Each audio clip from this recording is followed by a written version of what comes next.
Srarfi et Vossen, on l'a dit, intègrent donc le 11 de départ. Armenakas et Kenur Gios s'améliorer un petit peu, histoire de bien terminer la saison. En tout cas, c'est parti. Vous l'avez vu, le match a commencé avec le coup d'envoi donné par Jan Botterberg, qui est déjà deuxième frappe de la rencontre en faveur des Cuss Boys. Hubert, on l'a dit, qui réintègre donc l'équipe après avoir manqué 3 rencontres de rang. C'était déjà le cas face au Standard.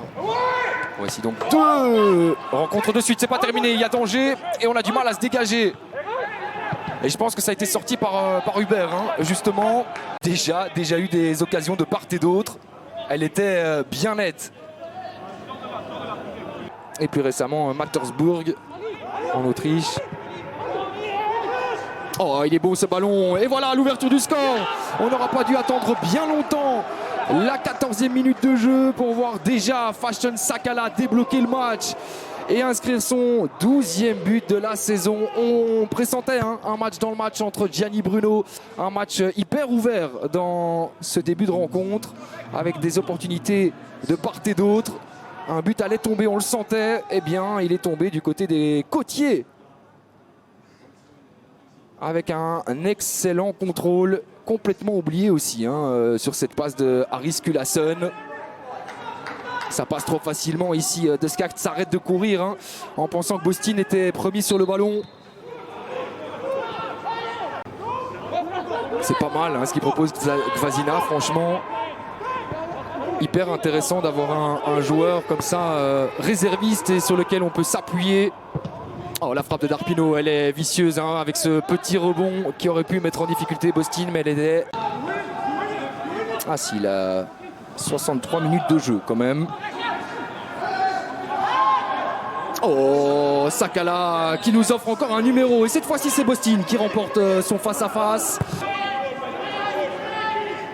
Le coup franc de Margovea. Oh, ça revient chez Gianni Bruno qui répond à Sakala. Un but partout au meilleur des moments probablement. Et qui d'autre que Gianni Bruno pour répondre aux Zambiens. On l'avait dit, il y avait un match dans le match, on le rappelle, on le répète.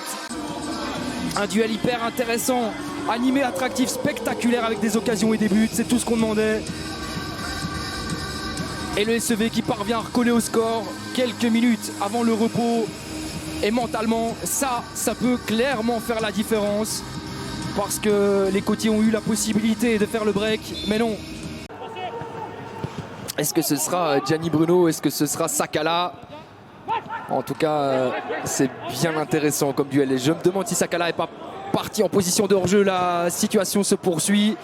Et finalement, pas de drapeau levé. En tout cas, c'était limite. Alors que Mathieu De Smet et Wout Plettings vont se rasseoir encore une fois. Plettings, il fait des allers-retours entre le banc et le bord du terrain. Avec probablement 2 équipes qui veulent aussi prendre un petit peu moins de risques. Mais on va me faire évidemment démentir sur ce but de Yellow Vossen qui permet au SEV de prendre les commandes. Quoique, pour la première fois, j'allais dire, dans cette rencontre, il y a un drapeau levé pour une position illicite. Yellow Vossen retrouvait le chemin des filets. Lui qui n'avait plus été titularisé depuis le 29 décembre dernier. C'est la question. Et c'est un but qui tombe bien, 25 minutes du terme comme ça peut faire la différence. Il est validé. Vossen donc permet à Zulte Waregem de mener 2-1. Yellow Vossen, il avait permis au SEV de gagner face à l'Excel Mougron. Qui doit évidemment trouver un petit peu le rythme. On l'a dit, il est souvent monté au jeu, mais très peu titularisé. Indy Bonan justement pour Kvasina. Oh, ça aurait été bien pour l'histoire. Alexander Blessing se tient la tête. Kvasina aussi. Ça reste plus important avec un nouveau coup franc qui est pas nécessairement bien distillé. Ça se répète. La tentative, la frappe en première intention, c'était Indy Bonan, capté par Louis Bostin. Et ils poursuivent leur effort. Est-ce qu'ils vont la jouer, cette offensive, ou tenter de gagner des secondes? Ah, c'est bien joué de la part de Dopé, de Damien Marc. Il doit tenter sa chance à un moment, Damien Marc. Il préfère servir à Nakas avec l'arrêt décisif.